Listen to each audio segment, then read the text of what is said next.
Hi everybody, Anthony Navarro, Colorado Shooting Sports out here for a range day with a couple of our alumni, and this is going to be the first 20 shots out of the new Glock 44. I got some excess sights on there, as you can see, and other than that, it's just stock. So I just grabbed the oldest, cruddiest ammo that I've had since college, and we'll see if it runs it. Here we go, and we'll be able to hear the impacts on steel. Wow, it's hard to describe, but a 22, the impulse and everything, it's just so smooth. It just feels awesome.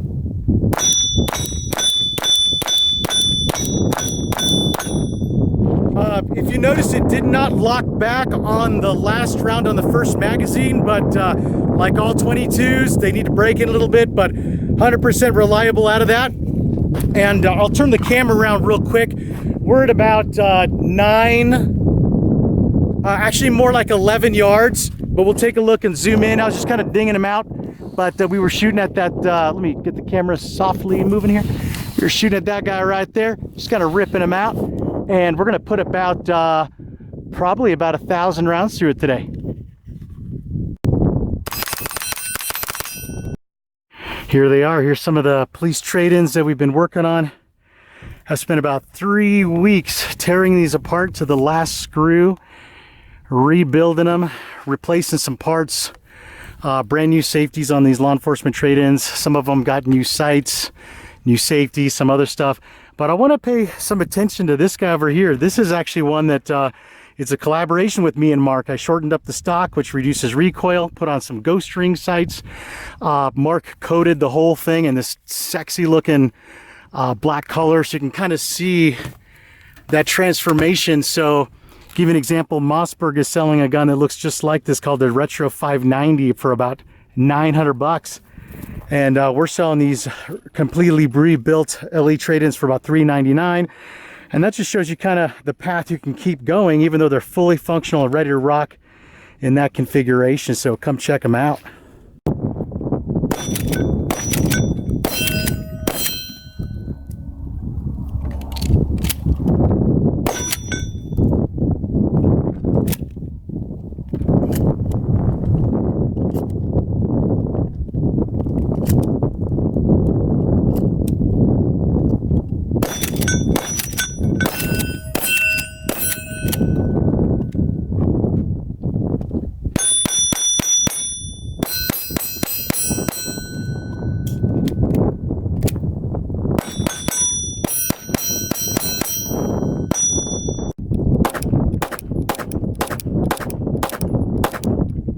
I'm going to be shooting at the head dot with the Glock 44, and I'm going to pass the camera off, so I'm going to be shooting that head dot right there, and we'll let you see what the accuracy potential is of the Glock 44 with excess sights. I'm just going to have you hold the camera right there, and if my gun happens to be in the frame, that's cool. If not, we'll just see what happens.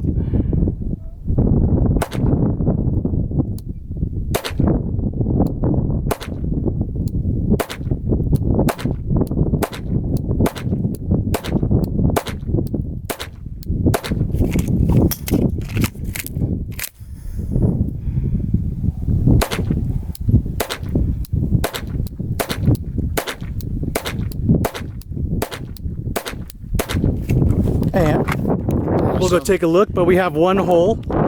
So I know there's a lot of people reviewing Glock 44s with stock sights, and love the Glock, hate their sights. So get excess sights on that bad boy, you'll be happy. Rock on. Buddy, we have a 3-inch circle right there, clean. You can see there's no shots on it. And I'm gonna be moving around. There's gonna be a 3-shot timer. And we're going to try to aggressively move, which reduces our chances of getting shot and killed in a gunfight. And we'll see how we do. So why a 3-inch circle? It's the distance between the hardest parts of your body, and we've got to get that shot of the intercranial space. So let's see if the timer's on.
different guns. Let's have some accountability here, because that's always good. We have a count 1, 2, 3, 4 misses. If we look at the misses, they're all, let's take a look so we can have some real accountability. One at a, that's 2, 3, 4, 5, 6. Oops, sorry, let me zoom out. But worst to worst, we're at a 5-inch circle. That's my standard. And not my best shooting, but at 4 to 5 yards, there's stuff to work on. Just some of the ammo that we've run through the 44, some pretty dirty stuff. So far so good, and we're working on the next box of 500. Hi everybody, Anthony Navarro, Colorado Shooting Sports. We're going to be shooting at that little 1.5-inch target. At this point in time, the Glock 44 has about 790 rounds through it, and we have had a couple of issues with the ammo where no matter where you hit it, it just wouldn't go off. So definitely not a gun issue, because when you can hit the ammo with the hammer and it doesn't go off, it's not a gun issue. But we're going to be shooting. You can see my sights are perfectly lined up. We're going to be shooting at that dot right there. There's going to be a timer with 3 seconds on it. There's 1,000 and 3. There we go. So I'm going to be firing one shot in that 3-second time frame, drawing, and then each time I do it, I'm going to try and do it with more rounds in the same amount of time. Let's see how it does. We're at 3 yards. And now we're going to fire 2 shots. Oh, no magazine in the gun. Probably not a good idea, Anthony. Mistake numero uno of a gunfight. Don't show up without bullets.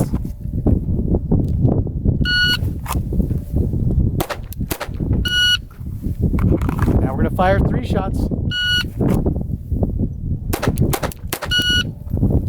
Now we're going to fire 4 shots.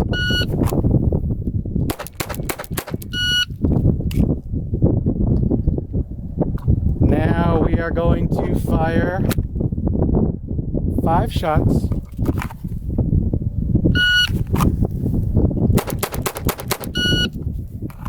And I think I have 6 shots left. So we'll see if it gets 6 shots in there in 3 seconds.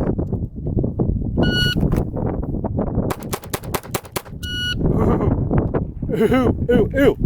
So, as you can see, the Glock 44 kicks ass, and there's our target. And let's go take a look for accountability's sake, because we always want to have that. Roughly 3.5 yards. All the shots in there. Pow. Glock 44 XS sights. If you get them with the standard crappy sights and you miss, don't be blaming the gun. The gun rocks. Hi everybody, Anthony Navarro, Colorado Shooting Sports. For the church security teams out there, I have a couple questions to pose for you. Do you know the distance from the front door to the beginning of the parking lot? Do you know the distance from where the pastor is at to the front door? Do you know the distance from the door of the area where they do Sunday school for the kids and the front door or the parking? Do you know the distance from the front door where the kids are at to the corner of the building? I'm just giving some reference points to the distances that I know, and then I've actually marked them off, and I'm actually going to be doing a drill with a pistol.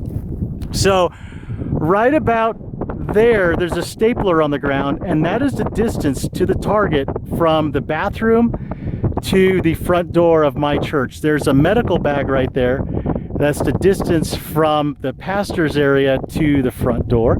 And then there's a shotgun laying on the ground 50 yards away. Yes, that is 50 yards. I'm going to be shooting out with a pistol and then with a shotgun. And a lot of people don't want to try this stuff because you could fail. Well, I haven't shot that shotgun with slugs in about a year, so if I fail, I fail. But I've got to see where it's at before I can trust potentially taking a life with it that is not the life I intended to take. So I'm going to go ahead and do this drill, and we'll see what happens. You'll be able to hear the hits on steel to know if I'm hitting or not. and I will be running and gunning. So you're going to notice that there is a gentleman by the truck.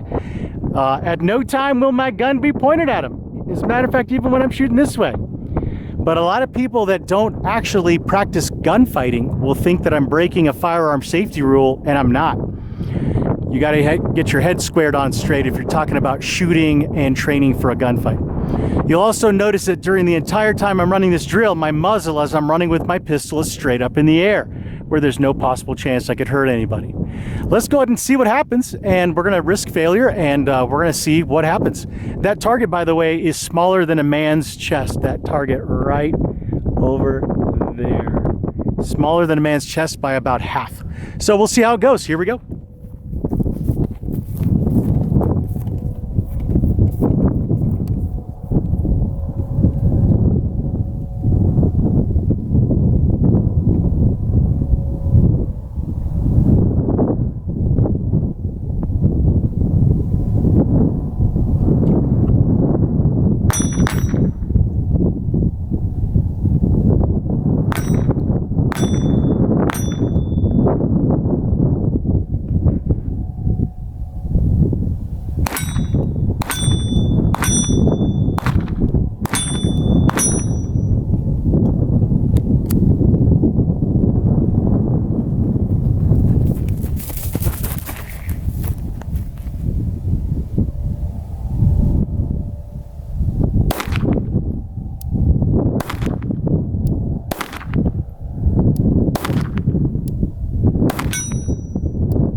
So, as you can see from that drill, I had 100% hits on target out to 25 yards, and then when I got to the 50-yard mark, I believe I had 50% hits on target with a pistol, and pretty shitty because I wouldn't want that, but I wouldn't shoot at that distance anyway because it's not imminent threat. Another thing I learned from this is, having not shot the shotgun in about a year, my target was here, my red dot was here, and my shot was right up the top, which means that I probably sighted it in with something different, because when I broke that shot, that dot was perfectly clear. So that has to be sighted in before I leave with the right buckshot. I'm sorry, with the right slug.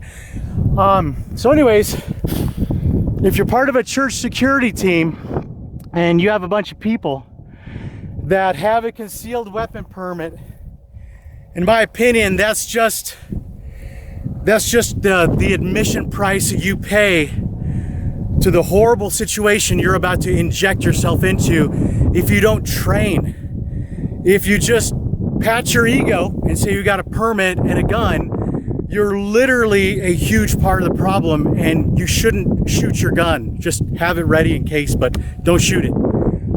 If you're not ever going to get good at shooting, let's say you have a physical disability or just really old, or you're just not really good at it, take a class and then maybe consider taking trauma medical. If you're not willing to get your hands into people's bodies to save them, then get really good at using this and getting help to the scene. So again, it's not easy, but when you're talking about saving lives, maybe you should take what I like to call an environmental, and take a look around your church, your school, your business. Look for the weak spots. Look for where you are not good. If you're just constantly patting yourself on the back and saying, our church security team's doing pretty good, I think we got a good team, but you never train, or you've never seen your friends shoot, you're not even close. We have to be prepared for when evil shows up, and to be ready to take it down before it can hurt anybody that we love and care about. So just a goofy drill we did. It's by no means definitive of anything. It was fun to do. Thank you very much. Anthony Navarro, Colorado Shooting Sports.